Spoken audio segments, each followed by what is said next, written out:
you, Dr. Kumar, for your very nice presentation regarding glaucoma. Now I am requesting Professor Dipak Kumar sir for his presentation surgical challenges of aggressive retinopathy of prematurity. Professor Dipak Kumar sir.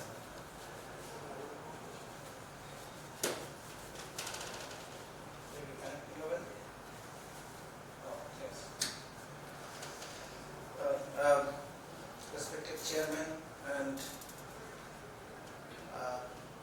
honorable faculties and the audience, I am going to talk about the surgical challenges of aggressive retinopathy of prematurity.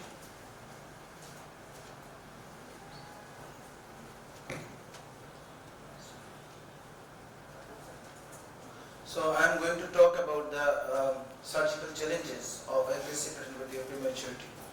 As you know, this is a condition, that is the aggressive posterior retinopathy of prematurity is a severe form of the disease, and if not treated properly, it rapidly progresses to retinal detachment. And the main difference between this aggressive posterior retinopathy than the other form of ROP is this: the traction is usually at the central part of the retina, because most of the cases in other situations, traction occurs in the peripheral part.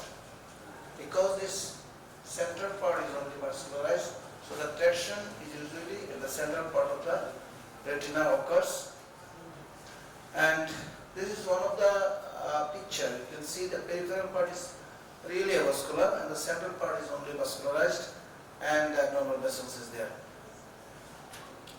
So I would like to show two cases of the surgical challenges who were suffering from aggressive retinopathy of prematurity. And surgery was done after the patient was given primarily with anti-VEGF treatment.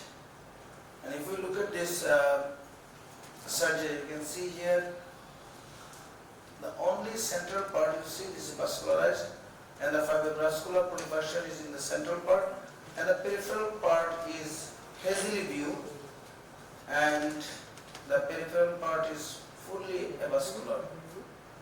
And the central part, you see the traction is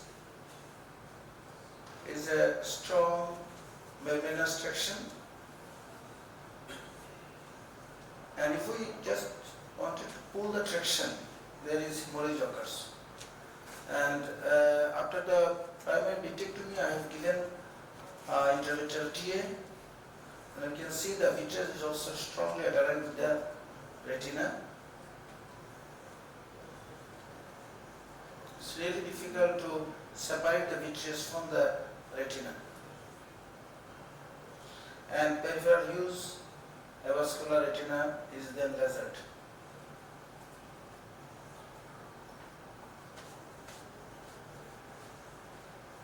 And this is the second case. You see the eyeball is very small, and that's why once we started vitrectomy, there was iatrogenic lens touch, and then I have done the lensectomy. And you can see the it's a slit-like, stamp-like traction over the central part of the retina. And once we remove this traction, you can see the peripheral part. You see this one is fully avascular, and the retina is just only the central part with abnormal vascular pattern. It's really difficult to separate the traction.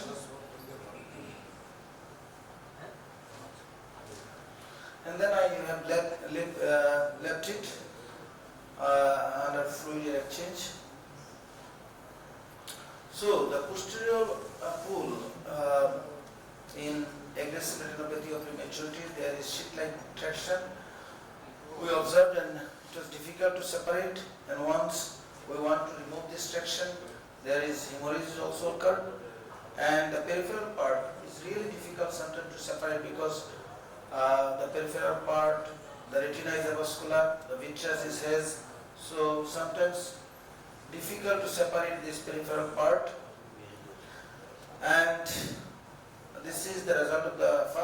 after 1 month of treatment, you can see the retina is attached, but you see there is posterior cephaloma like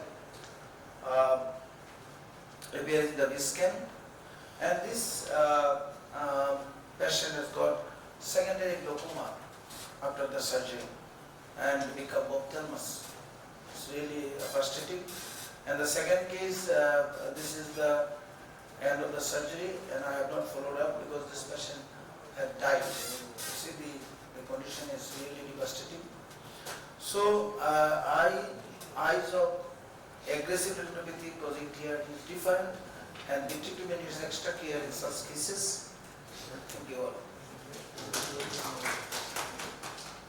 Thank you, Dipak, for an illuminating